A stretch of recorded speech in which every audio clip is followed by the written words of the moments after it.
Hello, everyone. Welcome to the 68th episode of Let's Talk Inclusion. I'm your host, Manobina Chakraborty, and I'm delighted to bring you today's episode where we will be diving into the vital and often misunderstood dynamics between parents and educators. Whether you are an educator, a parent, or simply someone passionate about inclusion, today's conversation will provide valuable insights into how we can build stronger, more empathetic, and more productive relationships between these two critical groups. In this episode, I'm joined by Jon Springer, an expert in educational practices, inclusion, and communication strategies. John has extensive experience in parent teacher relationship and is here to share his perspective on how we can create more collaborative and supportive environments for children with diverse needs. John, welcome. It's fantastic to have you on the show today. Thanks, Manobina. I appreciate the opportunity to be here today and look forward to the conversation. Would you like to tell our viewers something more about your life and work? Sure. So my name's Jon Springer. If anyone is viewing impaired, there I'm a white man with long black hair pulled back in a ponytail and a beard graying from the bottom up, wearing a purple checkered shirt with a green checkered blazer over it. And currently my family lives in Brussels, Belgium. It is our fourth location in 11 years. My wife has been an international educator, which has taken us to multiple countries. Our two children are autistic and ADHD. I have been in the past, and related to this conversation, when our children were first diagnosed, I was the parent that didn't want to talk to the school about the diagnosis, didn't want to accept the diagnosis, wanted to believe that we could do some interventions at home and our children would be back on track and some sort of neurotypical average children within a few years if we just did work early on and as early interventionists. And then over time, I went from being the parent that didn't want to talk to the school at all to being the parent that started telling the school, like, forget my privacy, make sure all the staff know about my children. And then started support groups at my school, and then started did several other steps along the way. And last year we launched Parents Alliance for Inclusion, which is a registered nonprofit in the United States to advocate for better inclusion in international schools around the world, which is the types of schools that my children have grown up in. Before all this, I did have a master's of teaching, but I became an at-home parent for the last 7 or 8 years because one of us had to be at home for our children. So that is how I get to here. I'm so glad to have you here, John. Now, John, I know you have been thinking a lot about the ways in which parents and teachers communicate, Mm. especially when it comes to difficult topics like diagnosis or behavioral concerns. You have shared before that you don't really believe in the idea of parents being in denial. Uh, could you start by explaining what you mean by that and how you think we should be framing these conversations instead? Okay, so I like to say, like, if you picture a circle in your minds, and then color it with your favorite color, that circle is a pie chart filled in all with one color. It's a pie chart of the number of days that parents spend comparing their children to other children. We are constantly, from the time that our children are born, the time that we adopt our children, we are we see our children in relation to other children. We're looking at when our children start walking, when our children are crawling, when our children are talking, how they're doing in math, how they're doing in language development, the complexity of vocabulary, how they're playing on the playground, how their athletic skills are. We're looking at all those things from very early age, from the time that we start. I always think of one friend who her child was delayed in starting to walk. And there is the part where we see it and we also reframe it. So her response to her child starting to walk late was, he started to walk late because he was such a proficient crawler. Now, is she in denial that he started to walk late? No, she knows that he started to walk late. And she's reframing it and spinning it in her mind as something that's okay, that's good. But I don't view that as denial. There is an awareness. We're in the back of our heads. We are aware of what's going on with our children. We are aware if they're academically behind, if they're physically developmentally behind. We do see it because we see other children. Where like when I didn't want to talk about it and where other people don't want to talk about it, I feel is more of there is an issue of pride.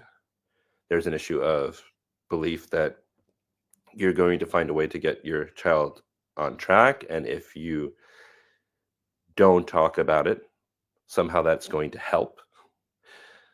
Like, saying it out loud will make it more true. So you're just like, you're going to say, like, you're going to hold it back. There's the idea of you want to keep your children in the environment with all the other kids because that will help them being exposed to how other kids are developing. If your children are not developing the same, we'll get them to be developing the same. There's all kinds of beliefs we can have, but I don't feel like that. To say that's denial, I think is starts the relationship off wrong as far as thinking the parents are completely unaware that their child is learning differently, is developing differently. Instead, I think there's a different way to approach it as far as instead of saying talking about the deficit, talk about like, well, we find your child is learning better this way. Especially for parents where they feel there's a stigma associated with the diagnosis, especially for families that are just learning about the diagnosis, that it takes some years to absorb information, to adapt to the diagnosis, to start doing things about the diagnosis, to get overwhelmed by the things you start doing. Because early on, when we start doing things, I always joke that like there's a parade of people that will all tell you, just do this 5 minutes a day. Just do this 5 minutes a day. And then you add it up. And if you don't sleep and have a 30-hour day, you could maybe do it all. But it all sounds to each person that suggests it like it's just 5 minutes. But for the parents, when they're trying, they don't know how to prioritize. We don't know how to prioritize at first. What is the first impactful intervention I need to work on? We just get on a list of you can do all these things without anyone sitting down with us as to this is how your child will learn best. This will give your child better structure. This will help them work on executive function. This is what you should work on first to get to the space where you can work on this next, to where you can get to work on this next. There's not a system for that. And so you have families that are on overload that are not ready to talk about it because of stigma, that are wanting to just help their child. But how far do you need to push them at first if they don't want to talk about that? And how can we instead have a supporting conversation that addresses how they learn and get them to a space where they have more solid ground underneath them to have further conversations? That's where I come from with, like, I don't feel like it's not denial because we can see the comparisons. We see the other children. It's not like we're aware all the time. That's such a refreshing perspective, John. So instead of framing it as denial, uh, sorry, can we think about the cultural background as well? Cultural background of the child and the parents? I think the cultural background is super important. I mean, I come from, like, my kids have grown up in international schools where there's children from lots of different nationalities. And one of the things I push for in that environment is especially in an environment with so many cultures, we should be aware of the cultural background always and understand. And also and respectful of that. And I think, but every culture element, like there's culture and there's just the humanity. There's the pride issue. Like, it's not necessarily that like I came from a culture that would have a stigma around my children having autism and ADHD as an American, but I still had this personal pride issue of like, you have this moment when your kids are born and you think like they're going to be the next great footballer, they're going to be the next president, they're going to be the next, great scientist. You have all these like ideas that you just like kind of joke about when they're in their first few months of existence, of what they're going to be good at, what they really like, what they could be. And then there's the moment when you start realizing by comparing your children to other children, that ceiling's coming down, and it's coming, and you don't know how far it's coming down. You just feel the ceiling coming down from that moment when they're born, and the ceiling is the sky's the limit. So I mean, that there's the pride part, and then there is cultural background. There is family within the culture, like, because even a culture has no stigma, but maybe the family does. Maybe the Exactly. grandparents do. It's not always if you're from India or if you're from France or if you're from China. It's the family context of what are you hearing from your parents and your grandparents and your cousins and your friends, and sometimes that can be comparably uh, difficult, as far as, especially once everyone who clocks in on your child being a little bit developmentally delayed has a piece of advice, doesn't know how much you know. They're all chiming in and saying things, and it's all kind of, in the early parts of this, it's all just like daggers in the Yeah. chest and in the back that you hear from everyone, like cutting down your child to you. And also for families before they're connected to other families that have children like theirs, there's the um, effect of what that I'll be talking about on a podcast that will come out in the next couple weeks, of this island effect that I hear from families all the time, of that at the start of their experience of recognizing that their children had learning differences, they feel like they're alone on an island.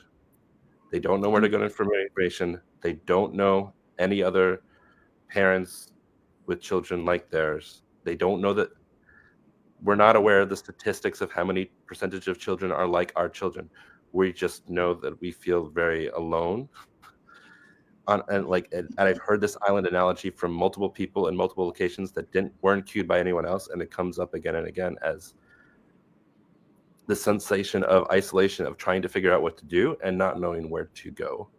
So, and I think those things are important from any cultural background to understand that that can be feeding into the parenting situation as well as then cultural context and family context, community context. Are you at a school that's going to accept and support your children, or are you at a school where if your children are at a certain level, you're going to be asked to leave the school and asked to go to a different school?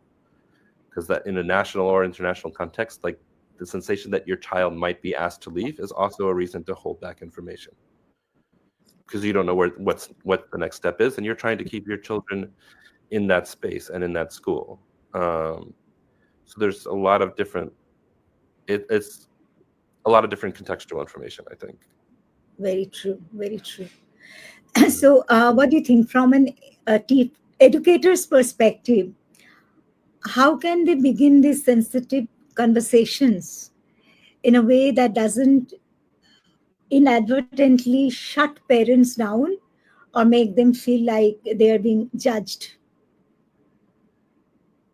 That is I mean, a challenge, and I feel like the opening meetings should be about noticing some learning differences, asking if it's the same at home as at school, or if it may be different at home than school, which sometimes can be the case. But it's also just giving the parents an opening to talk about what they see at home, without instead of listing what's going on at school, instead of Yeah, and the listing. strengths as well, the strengths of the children as well. Yes, finding out asking what the children are interested in, and also when you go into those meetings, having not just strengths to mention, but also saying, I found when I tried this with your child, it's helping them learn.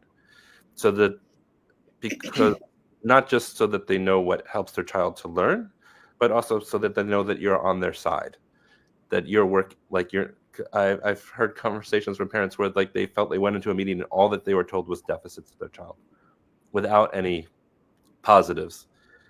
A parent recently gave me this very pithy comment from a parent conference where they said, like, thank you for telling me all these things. I've known my child their whole life. I'm aware of all these things. What are you doing to help my child? And it's That's the point. that is the thing, is like the meeting Yeah, come before we get into a diagnosis or anything, coming in with, how do we help? How are we helping the child? Like, and how can the parents help the child? exactly. Uh, before the necessity of talking about a label or not, like, and also by having that conversation, you can gauge how comfortable they are, if they're ready to talk about a label, or if they're not, and it needs to go a little more gentle, but like feeling into it by talking about what will support the child better, what works better for the children in school, what the parents find works better for the children at home, is an opening to build a relationship.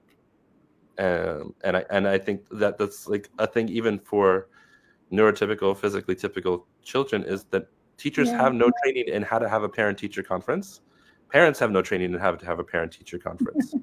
We all true. come into this with like no knowledge, except perhaps like some vague idea of like this meeting sandwich that we start with something friendly. We put two concerns in the middle and then we finish with something friendly, but we And don't. often there is a blame game. Sure. Yes. Yeah, well, and then that's the other side of the lack of any conversations about how do we do this, I feel like, is Yeah, that you can get one comment from an educator or one comment from a parent can put the other side of the table on the defensive, and then exactly. you have a relationship that is spiraling downward, and it can Yeah, happen quickly, um and that does nothing for the child and does nothing to support either side of the table. And like one thing I want to say to educators sometimes is, when you have the parent who comes in really upset, really frustrated, when you have the parent that you start talking to about their child learning differently, and they react angrily, they react with emotion, like in the same way that you think about the students in your classroom, think about what's behind the behavior, yeah, true. uh, and pause before reacting and think about, Triggers and all. they're upset, but Yeah, what are they upset about? I mean, adults are just big kids in a lot of ways. yeah. So that really resonates with me, John. And so I also think that focusing on strengths and framing things as a partnership can contribute to this good relationship actually between parent and teachers. Now, John, I know you have always spoken about the importance of understanding the whole child, not just focusing on behavior or academic performance, but Mhm. considering the context behind it. So, how can educators shift their mindset to think this way, especially when faced with challenging behaviors from students in the classrooms? As I told you that um, my arm, my left arm got broken, my right wrist got broken, and there are a few many things. So, what are your advices for us? Well, I think one of the challenges with classroom behavior and like is being able to pause and have making space for yourself to step away and think in some fashion, like in a class in real time, where parent I know teachers have lots of students in the classroom. you're delivering content at the same time as you're reacting to behaviors. Um, you're trying to manage a very large group of children. It's a lot. Like, teaching is a very complicated job. But and if there's a behavior that's challenging, it's hard to always know how to react in real time. And I think it's important to be able to reflect on what goes well and what doesn't go well, and talk it over with colleagues. And if like a child has persistent bad behavior, to try and create space when you're not in the real time situation of having the child in your classroom, to think about what's going on behind their behaviors and how to help them change those behaviors, and how to help change, how to get to the outcomes that you want that would be best for the child learning. And that's difficult, but that's where I think there's the space for progress, is that no one gets everything right real time, and that's okay. But figuring out how do we help the situation improve is the thing. And it's not always intuitive. I mean, like with ADHD child who needs to get up and pace, like creating a structure and a framework that allows them to do that, or suggesting that like 2 times during the period, just telling them that they can go to the bathroom and come back, but figuring out something that works so they get the movement they need. It doesn't have to always be some occupational therapy contraption. Sometimes it's something simple. Or Paul Mallon, who used to be a PE teacher and then discovered OT later in his career. He talks about, now he consults schools about like thinking about what is the actual outcomes going on. Like if like he has a student who needs some stimulation on their back to pay attention well. So the student is in their chair, leaning back like this, looking up at the ceiling, rubbing their back. And he's standing with the teacher, and the teacher says, ask the teacher, do you think the child's paying attention this way? And the teacher says, no, they can't be paying attention. They're looking at the ceiling. He says, okay, so teach something and then ask them a question about the content to see if they're learning. So the teacher teaches something, ask them about the content, kid knows the answer. And that's because they're actually paying attention better with the stimulation to their back. There was there's things like that. That we want from all of our exposure to television and movies and what like the ideal classroom looks like. We have an idea in our head of what it should look like. And the reality isn't always that. The reality is it can be a little messier, and the children may not be looking at you or at the board and may learn better that way. There was a student at our previous school for an exhibition project. She did research on doodling. And at first she thought it was just going to be about like, why do we doodle? And then she found out that actually when people can pay attention better when they're doodling. It's giving them another outlet, and it helps them actually pay attention as far as having a physical activity. And it was just interesting. Like she just went on this deep dive. She was in grade 5 student, so 10, 11 years old. And there is this information out there of that it's not always what we think paying attention looks like that is paying attention.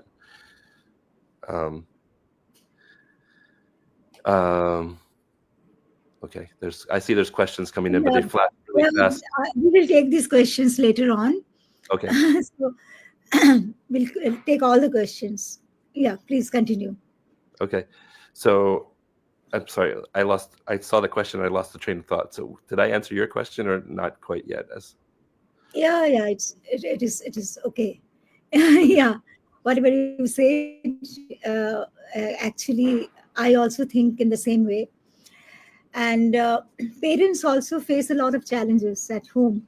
So when a parent comes to a meeting and is clearly upset or emotional about their child's challenges, how can educators respond in a way that doesn't escalate the situation but helps to de-escalate it instead? I mean, I think you think about what do you do if you're not in. I mean, I find it hard. My wife is an educator. I trained as an educator, and I find it's your job, it's your profession, it's what you trained in, Mhm. what you're supposed to be the expert in, and you have a parent coming in, ball of fire, asking you, frustrated, asking you questions in a very heated way, or yelling or crying. And I think that environment is really hard. And then what would you do if it wasn't your job, if it was just a conversation with a family member, if you were arguing with a cousin, or you were arguing with someone at a wedding? How do you bring it down? Because it's the same strategies. It's just, I think it's harder because this is your space. It's your profession. And like, you feel like you're not being treated as the expert, and it's very hard to think, but it's not you. It's how they Mhm. feel, and it's about trying to let them Yeah. saying like that you hear them, and trying to figure out, like, so how do we move this forward? Or like, something I try to tell parents to do that educators could help them with is, like, when a parent comes in and lists like 20 different concerns or more, like, some parents just get frustrated and they just come in and they just are listing everything. Yeah. I've done that. Yeah. It doesn't work well. But I would try to say, is like, well, think about, like, so you're frustrated that your child doesn't tell you what's going on at school today, and you're frustrated that you haven't heard from the teachers that often. You're frustrated you don't know what they're learning. You just like make a list of all these things, and like, how many of those things would just fall under communication? So if we can bundle it, like, get lists and then try to bundle things for the parents into, like, oh, these are all communication issues. These are all, I don't like how, you're disciplining my child. I don't think you understand what's going on with them issues. But like, try to help them get to something more concise and manageable. If you realize it's just a communication issue, then you can add, like, okay, we'll have a communication journal in some format, whether it's on a Google Yeah. document or by paper.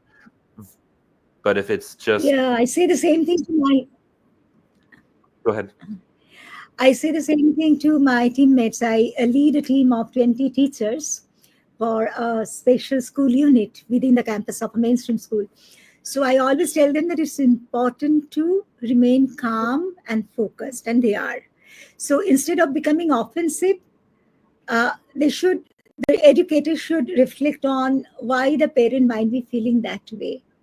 And parents often comes to meeting, as you also said, with their own set of worries, fears, and frustrations about their child's future. Educators can help by acknowledging those emotions. Um, Something as simple as saying, I can see that is really difficult for you, can go a long way. And then the educator can guide the conversation to focus on solutions, like identifying specific steps they can take together to support the child. And if I Yeah. could add one more thing, just to understand Yes. parents, um, I think it's useful for every educator to keep in mind that when a parent comes in frustrated or upset, that may be coming from an experience they had with previous educators that has nothing to do with you.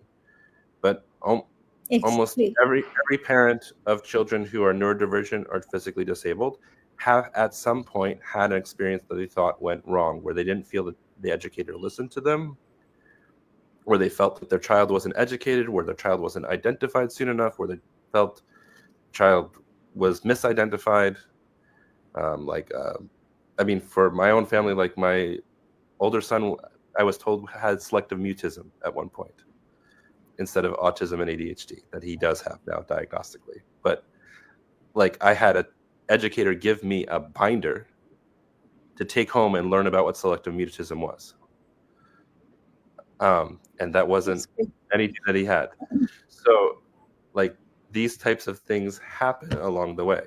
We had a teacher along the way who we said, this is what we're doing with him at home. Can you please do this with him at school to make sure he's not, this is in early childhood, asking the teacher to make sure that our child is not doing the same activity every day, to redirect him to do different things. And she said yes to us for 6 months. And then 6 months later, we found out through other people that she was letting him do whatever he wanted to do in the day, because a teacher who had been in there had redirected him and said, like, that seemed really good for him. Do you ever try that? And the teacher had responded to her colleague, no, that would be mean. His parents already do that to him at home. Like, we've all had, and that's an extreme experience, but we all have these little experiences somewhere along the way. And then there is a challenge to feel trusting toward the education system after that. And every year we feel like we're building a new relationship with, like, every time there's a change in what teachers we're talking to, we feel like we're starting from scratch. Yeah, we're explaining true. our children from scratch. That information doesn't always carry ahead with people about what's going on with our children. So if you have a frustrated parent, whether they haven't admitted to the diagnosis yet or they have, in either case, they may have already had something happen along the way. Unless they're in their first year of early childhood, they may have already had somebody else, and they're maybe taking that out on you, and that's not fair to the teacher. That's not fair to the relationship. But we accumulate some baggage along the way from both the education experiences and like what our family says about our children, what our friends say about our children. Like I remember from when our children were early age, and like we were aware, but I wasn't talking about it. And we were at a beach with a bunch of friends, and this colleague just did this head cocked look at something our children was doing that was very different, like, which said everything about her thinking that, our children were not developing normally without saying a word. But I felt it. And like, we just don't know how much the parents are actually feeling along the way. And I think a lot of teachers don't realize in the mainstream school setup, basically, how much of an impact that simple acknowledgement can have. It's so easy to focus on the logistics of the meeting and forget the emotional side of things. So have you experienced any such things? Like, how can we encourage both parents and educators to approach these meetings with more empathy? I've thought about doing videos about this. It's really, I mean, if on both sides, Yep. like if you have appreciating the situation and if it's gotten emotional, trying to bring it down, trying to say, I hear you, I understand you, and maybe we should, if you only have 15 minutes to meet or 30 minutes to meet, and just say, like, if we can't get through everything today, let's have another meeting and let's just talk through how you're feeling and why you're feeling this way a little bit. Let me understand better what's going on. Yeah. And from the parent side, I feel parents need to understand, like, if when the teachers are meeting with you, usually they have lots of other things. They have something that they're doing before, they have something to do after. Like, they're changing hats from a parent meeting to managing a classroom of how many students, or having a one-to-one with a student, or going to meet with an administrator. It's a lot of, it's like constantly changing jobs. One more thing I found, that sometimes when parents bring up a lot of concerns, it can feel like everything is urgent. But really, some things can wait. And what are some other strategies do you think that could make these meetings feel more constructive for both parties, both parents and teachers? I mean, there is that bringing the tension down. There is giving the possibility that we can't cover everything today, and let's focus on something. What you just said, I think, is a thing. as I was saying earlier, is the thing that parents really need is, you've brought up all these concerns. Can I help you with prioritizing your concerns so that we work on what will have the highest impact of improvement for your child's performance at school first? So we can help. I mean, I don't know if everybody uses this word scaffold, but we can help your child go uphill, ascend the mountain Yeah. to like where your child can be. We need to figure out like what are the first steps, because Yeah. yes, there's all these things that are going on. You see them, I see them, we understand, but we need to think about which steps get the children to where they want to go and which will help the most. If we start working on, we try to get to the top of the mountain before we've climbed the bottom part, it doesn't work very well. And as parents, we don't, at some point, like I said, we have that overloaded moment where we see all these different things that are going on, and there isn't like a system of saying this first, this next. Like I've thought like finding like an executive function spiral to function that would go all the way down to early childhood of what we want to see in children to get them like to get stacked to the skills to finish high school, to stack to the and there Yeah. isn't, because it varies so much by child. So like thinking about what do we need first to get to next, rather than trying to do everything and then we're working on skills that our children may not be ready for yet. Yeah, to break things down into manageable pieces, you mean? Yeah. And John, most schools don't offer formal training for teachers on parent-teacher relationship. Hmm. Uh, do you think that is like they should impart training for that?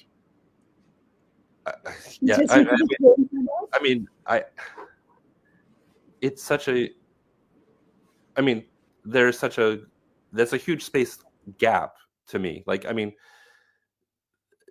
the biggest community member of a school is the parents, right? There's the teachers and there's the students and the administrators and there's the parents.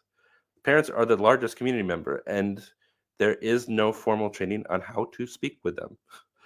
And there, never mind. And then how can you also do like open parent night for how to do parent teacher conferences if there's not been any training for the teachers, but like if you create some kind of structure and parameters of this is what works well, if you need to express concerns, this is what works well, rather than this, like I know schools always have like this escalation pattern of if you have a concern and you raise it and no one, and the first response is in positive, then you go to the team leader and then you go to the principal and then you go to the head of school. That's not the issue. The issue is we don't know how to where the first conversation should be the resolution part, and not, we don't need to know that we can escalate, we need to know how to communicate. And there isn't that. You're muted. There isn't that I I can't hear you, Manobina. You're on mute. Your microphone got muted somehow. Yeah. Okay, are you saying that this is the most important piece of the puzzle? Yeah. Yes. And like, teacher training programs should be doing this, and there should be like I feel like this is something that should be ongoing professional development on, just as a refresher, in the same way that we train in child safeguarding, because really positive communications with parents is part of child safeguarding. I mean, the children come to school and leave school, and they don't come from parachute out of the sky. They come from homes, Yeah, and their true. ability and readiness to learn is affected by what's going on at home, and their ability to do schoolwork is affected by their home, like, and all those, and having those positive relationships and partnerships is important, and that starts with positive school parent relations. And it's a strange thing to me that there isn't training. That I've I know lots of people who have masters in teaching and PhDs in teaching, and I haven't found anyone yet who had a course along the way in parent school relations. I know there's a book by Dr. Joyce Epstein on parent school partnerships and things, but that's not. Yeah. Would you like me to share that? I have already posted the link of that here. Would Yeah, you like me to share that here? Just a minute. yeah. It's Is this just the one? yes. It's Okay. several hundred So you pages just of can copy it and can go to this page. Yeah. yeah.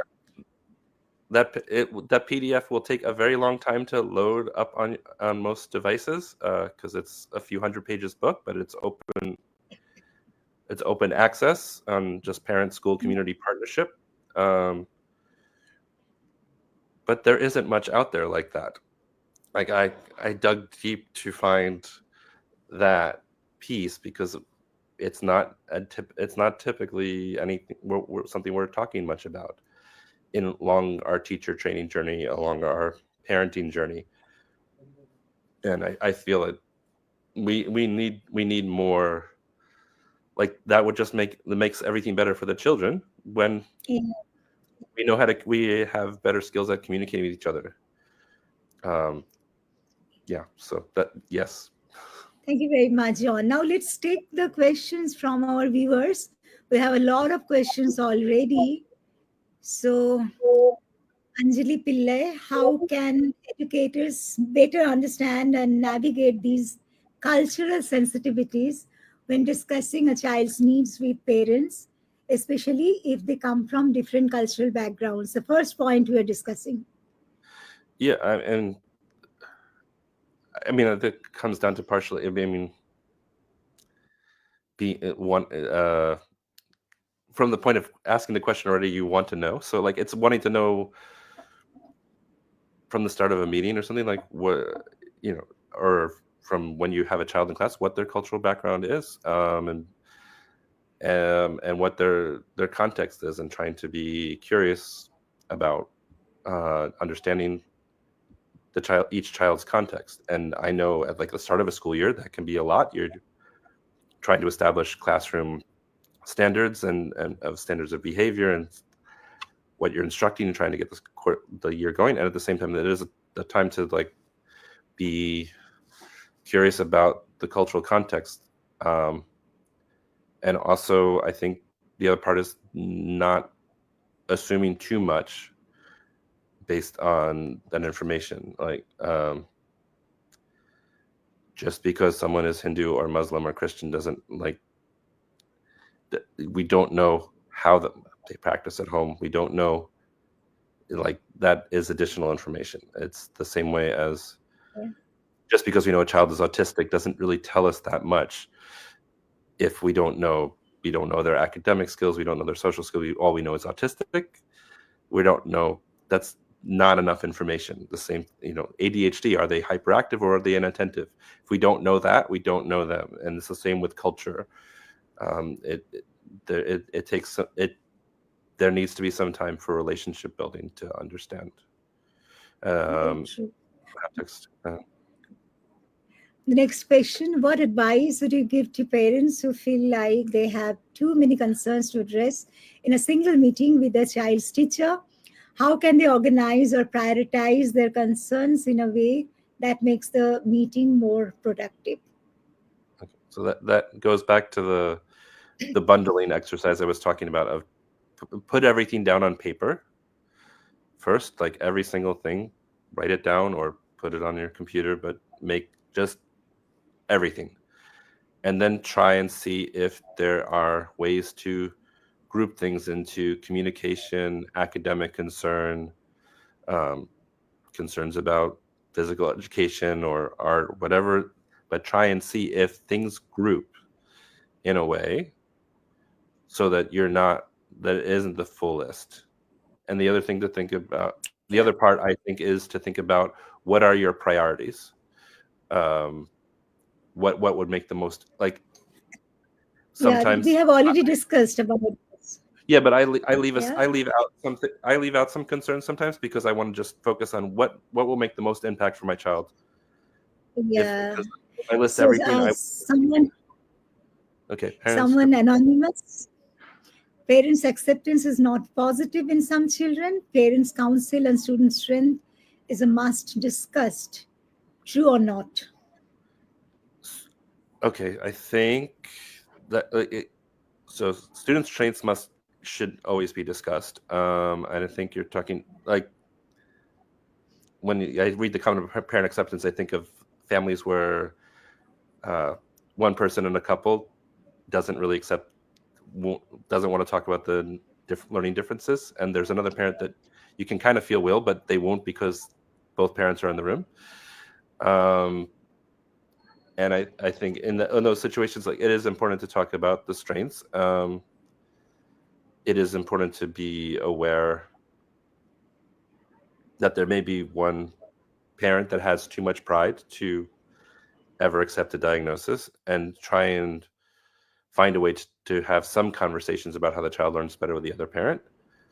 But it's not always possible. Like, there is that part that's hard to navigate sometimes. Yeah. Um, Building a strong partnership between parents and teachers is so important. What are some specific actions schools or educators can take to create an ongoing dialogue with parents throughout the year, not just during formal meetings? so, one thing that worked for my family was, we set up a Google document for communication with the school, where there was a space to put a comment every day, but with the agreement that really we would only use it when we needed to. That there didn't have to be like a little note every day, but little things that were positive, little things that were concerns, little things that were important information to communicate would go there. So, it could be a picture of, like, we might get a picture of what our child learned one day. We might get a note about something that went wrong one day in PE.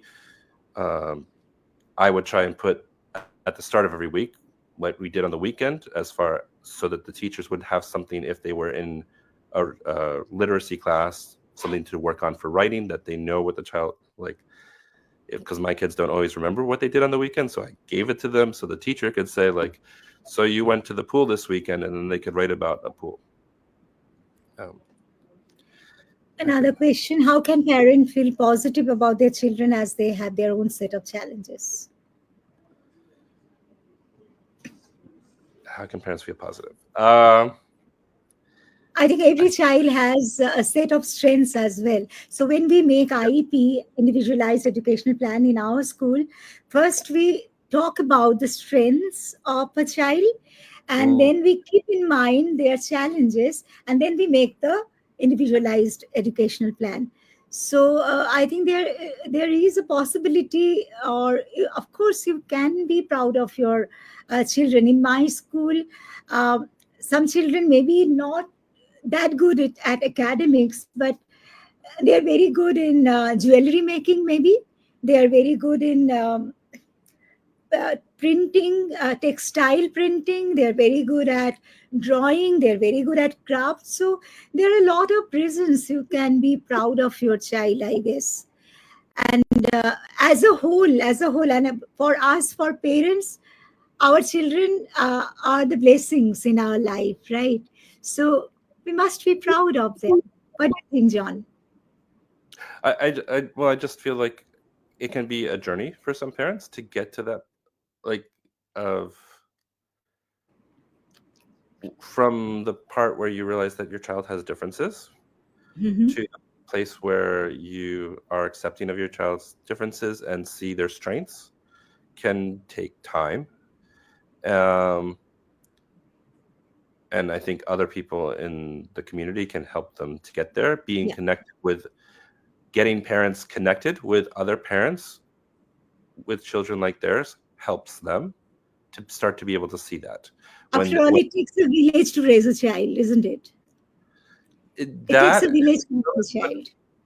and to raise a parent sometimes, like, we like, again, going back to that island analogy, when you feel completely like you're not connected to anyone else and you feel alone with what's going on with your child, it's very, you've just, what you feel is mostly overwhelmed Yeah. and frustrated, and it's hard to be seeing strengths and thinking about Yeah. strengths when what you're thinking about is just, how are you getting through this part, how are you getting to the next phase, you're just trying to get through, you're not, and getting connected to other people and bringing down the tension about that, and realizing that you're part of a broader community, it helps start seeing your children's value and seeing their strengths, and bring down the overwhelm. Okay. One more question. Yes. I don't know why are the viewers anonymous today. I think Okay. that's a new option in Facebook. I'm okay with people being anonymous. I Yeah. used to do Google Meets where I told people to change their names and come with their screens off if they needed Okay. it for support. So what kind of training or professional development would you suggest schools implement to better equip educators? They need to start. Well, I mean, this goes back to there aren't trainings really in parent-teacher conversations right now at all. So I mean, I think we need to start asking for them, and develop them, because I and go to people who do have experience with counseling and psychology and well-being training, and ask them to develop parent-teacher trainings where we're listening to each other, and have them also contextualized for the school, because like it's a very Yep. different situation if you have a 5-minute meeting for a parent-teacher conference and you have a 30-minute meeting. And I've seen the full range. Like, I mean, we've been in up to a 1-hour meeting, but like if it's just 5 minutes, if it's just 10 minutes, like how do you listen meaningfully and communicate meaningfully and leave the door open for further conversation? And not leaving the door open as, well, if you have any more concerns, you can email me. Like, but Mhm. more at the end of the meeting, if you have more concerns, let's talk about, do you want to set another time now? Because when you tell parents, like, you can email me, they feel like that's a stiff arm. They feel like that's yeah, yeah, call me later. But it's not an invitation to talk again. So if you offer to set the appointment right then, that's a different. They will feel more welcome. Staff book studies, navigate special. Yes, I know that book. Yes. Okay. Thank you for that. That's thank you. Welcome. Yeah, the book by Laurie Ball and Amanda Lee is a good book. I have a quote in there, but that will help with parent-school relations. Yes. Um, Yeah. One question is for me, I guess. Name of your school, ma'am. I don't think I should take my school's name here in the social media because I should not. It's not a platform for any publicity. If you follow me, you'll be able to know about me and my work. Okay. Thank you. Thank you, everyone.